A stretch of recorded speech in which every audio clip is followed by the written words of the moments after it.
John D. Rockefeller's Standard Oil empire stands as one of the most influential and controversial business ventures in American history. From humble beginnings in the oil fields of Pennsylvania to dominating the global petroleum industry, Rockefeller's journey shaped modern capitalism and left an indelible mark on society. Born in 1839 to a traveling salesman father and devout mother, young John learned the value of hard work, thrift, and religious devotion early on. These traits would serve him well as he entered the business world in his teens as a bookkeeper in Cleveland, Ohio. Rockefeller's keen eye for opportunity led him to invest in the burgeoning oil industry in the 1860s, seeing its potential to revolutionize lighting and energy. In 1870, Rockefeller and his associates founded Standard Oil Company. From the start, his goal was ambitious yet simple: to bring order and efficiency to the chaotic boom-and-bust oil business. Rockefeller believed that consolidation and economies of scale were key to stabilizing the industry and delivering affordable kerosene to consumers. Standard Oil grew rapidly through a combination of shrewd acquisitions, ruthless competition, and innovative business practices. Rockefeller negotiated favorable shipping rates with railroads, giving his company a crucial edge over rivals. He integrated operations vertically, controlling every step from oil wells to refineries to distribution. By 1880, Standard Oil controlled an astounding 90% of oil production in the United States. This level of market dominance made Rockefeller fabulously wealthy, but also drew intense criticism. Journalists and politicians railed against Standard Oil as a dangerous monopoly that crushed competition through unfair practices. Ida Tarbell's scathing 1904 exposé, The History of the Standard Oil Company, painted Rockefeller as a villainous robber baron. Yet Rockefeller saw himself as a great industrial organizer, bringing much-needed stability to a volatile industry.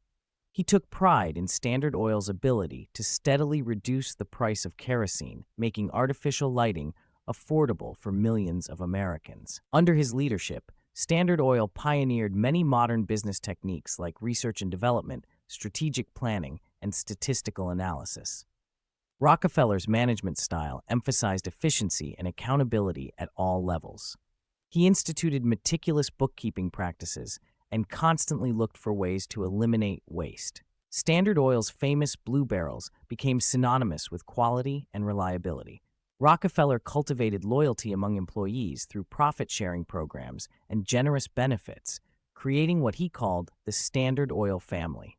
The company's reach extended far beyond America's borders. Standard Oil's foreign subsidiaries and joint ventures established a global presence, tapping new oil fields and markets around the world. By the early 1900s, it was truly a multinational corporation, with operations spanning from Russia to China.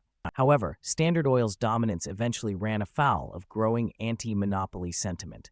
In 1911, the U.S. Supreme Court ordered the breakup of Standard Oil into 34 independent companies, ruling it violated the Sherman Antitrust Act.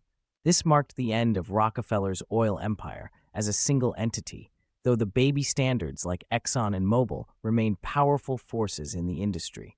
Rockefeller himself had largely retired from active management by this time, focusing instead on philanthropy. He established foundations that poured millions into medical research, education, and other charitable causes. This second career as a benefactor somewhat rehabilitated his public image in later years. Looking back, Rockefeller's legacy is complex and multifaceted. Critics maintain that Standard Oil's monopolistic practices stifled competition and innovation. They argue that Rockefeller's immense wealth came at the expense of workers, small businesses, and the broader public good. Defenders counter that Standard Oil brought much-needed order and efficiency to a chaotic industry. They credit Rockefeller's business acumen with driving down energy costs and fueling America's rapid industrialization. His philanthropic efforts, they argue, more than made up for any negative impacts of his business practices. What's undeniable is Rockefeller's profound influence on American capitalism. Standard Oil pioneered many features we now take for granted in large corporations: vertical integration, economies of scale, strategic planning, and more. For better or worse, it set the template for how big business operated in the 20th century. Rockefeller himself remained an enigmatic figure throughout his life.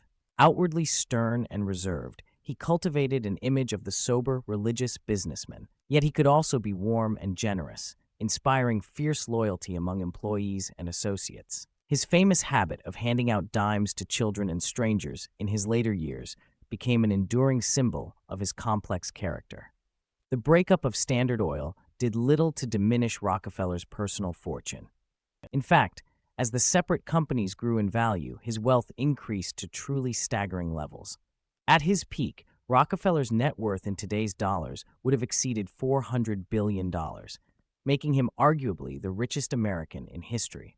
This vast wealth allowed Rockefeller to reshape society through his philanthropic efforts. He established the University of Chicago, Rockefeller University, and other institutions that remain influential today. The Rockefeller Foundation has spent billions on global health initiatives, scientific research, and social causes over the past century. Rockefeller's approach to charity was as methodical as his business dealings.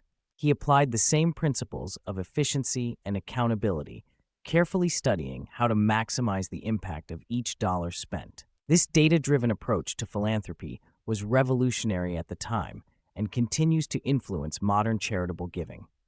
The oil industry Rockefeller helped build has, of course, evolved dramatically since his time. Today's energy landscape is shaped by concerns over climate change, geopolitical tensions, and the shift towards renewable sources. Yet the companies descended from Standard Oil, ExxonMobil, Chevron, and others remain major players on the global stage. Rockefeller himself lived to see the dawn of the automobile age, which created explosive new demand for petroleum products. He reportedly took some satisfaction in seeing his former company's offshoots prosper in this new era, even as he focused on giving away his fortune. John D. Rockefeller died in 1937 at the age of 97, having outlived many of his staunchest critics. In his final years, he had become something of an elder statesman, his once fearsome reputation softened by time and his philanthropic works. Yet debate over his legacy continues to this day. Was Rockefeller ultimately a visionary industrialist who helped build modern America, or a rapacious monopolist who unfairly crushed competition? The truth likely lies somewhere in between these extremes. What's clear is that few individuals have had a more profound impact on American business, for good or ill, than the founder of Standard Oil. As we grapple with new questions about the role of big tech companies and the concentration of wealth and power in the 21st century, the story of John D. Rockefeller and Standard Oil remains as relevant as ever. It serves as a powerful reminder of capitalism's potential for both innovation and excess, and the ongoing challenge of balancing economic progress with the public good.